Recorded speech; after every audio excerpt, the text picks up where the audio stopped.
April is National Child Abuse Awareness Month, and the story you're about to hear is shocking, it's heartbreaking, but the end is really inspirational. With us now is the author of that book. He is Mr. Walt McKinney. He's a retired naval intelligence officer and a former Fortune 300 executive.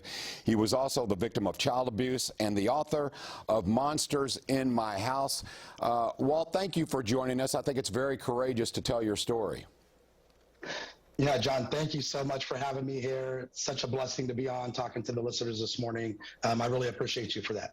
You know, Walt, I think a lot of us know people who were abused as children, and most of those folks decide to not talk about it. They want to cover it up a little bit and try to forget about it. You think it is healthy to talk about it and get it out because then you can succeed moving forward. Talk a little bit about your story.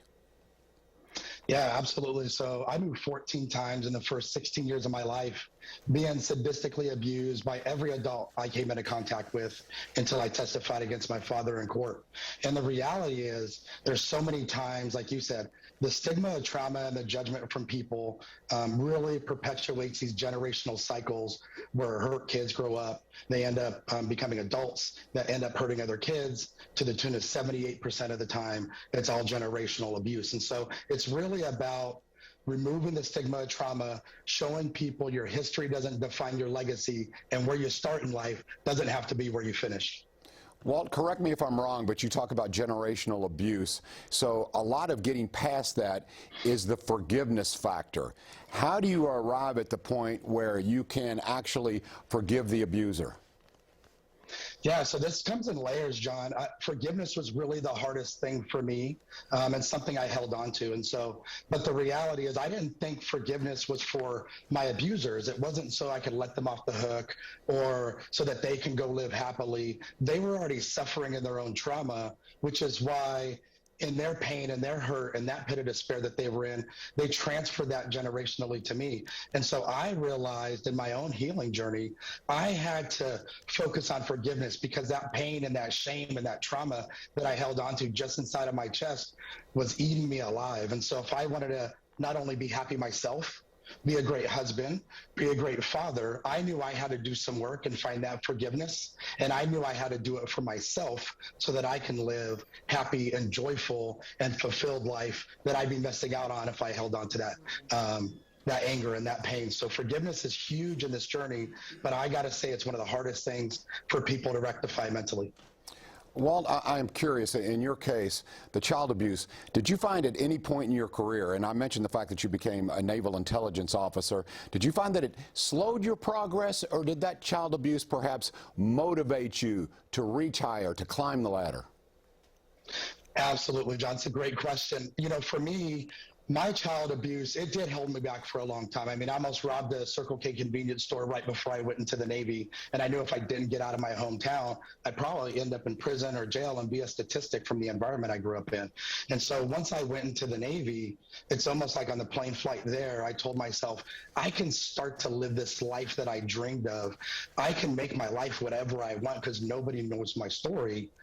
And for a time, it catapulted me forward. But until I really worked through my healing, there was a huge piece of me that was held back, and it was an anchor dragging me down. When I healed, that trauma, I felt like it happened for me, not to me. I started to be thankful for the gifts that I received from the trauma, and it was like rocket fuel for the rest of my life.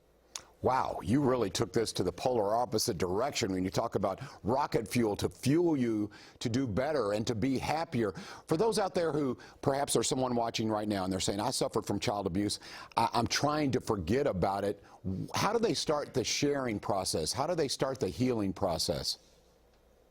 Yeah, I think first it's having the belief. So many people I talk to, they reach out to me back channel chats and stuff because they're so terrified of the judgment of what they think people are going to feel if they talk about their trauma. And so the first thing I talk to people about is speaking your truth. The first time I spoke my truth, John, this is no joke. It was like I'd been drowning my whole life and I came up for this breath of air. And I could breathe for the first time. And so there's a lot of things you can do to lead up to that point in therapy, counseling, coaching. But the reality is nothing is more cathartic than actually speaking that truth. And then as you speak one truth, you can speak the next one and the next one, and it gets easier. And then you realize the power you get from owning your story instead of running and hiding from the trauma that you've been through. And so that ability to orate that to somebody that you trust and just get that out allows you to pull that trauma out of you and replace that space with love so that you can start to live a better life. Monsters in My House. It is, as I said, an inspiring book. It is also heartbreaking and horrific in some ways. So I'm curious, Walt McKinley, are you past the nightmares? I'm assuming that you still have some nightmares, and those are tough to stop.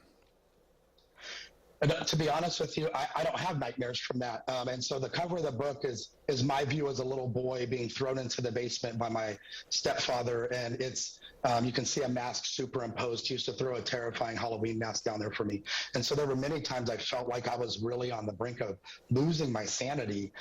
But because I've done this massive amount of healing work, because I knew I had to do that and face my trauma instead of running from it, so that I can go from being at a stoplight in life to running down the freeway of life, it's like it empowers me. So the victimization that happened is real. It's real for everybody, and everybody has a story. But once you grab a hold of your story in that way, it will literally empower you not only to change your own life, but your story ends up changing other people's. And so that's what this was about, was removing the stigma of trauma and giving people the hope that if I can do it, they can do it. Where can folks get a hold of your book, Walt? This sounds like a really inspirational book. Where can they get it? Absolutely. Thank you so much for asking. You can go to my website at waltmckinley.com or Amazon or Barnes & Nobles and just type in Monsters in My House, A True Story. The book's right there for you. You can grab yourself a copy. And then for those listeners that end up reading it, please loop back with me and talk to me about it because that's my rocket fuel to kind of keep going too, to really be that lighthouse in the dark for those people that are struggling. At waltmckinley.com. Walt, thank you so much for your time and your story. And coming up here, yes, indeed, it's a week away. If you want to vote in the primary, you better be registered. Exercise your right to vote. We're going to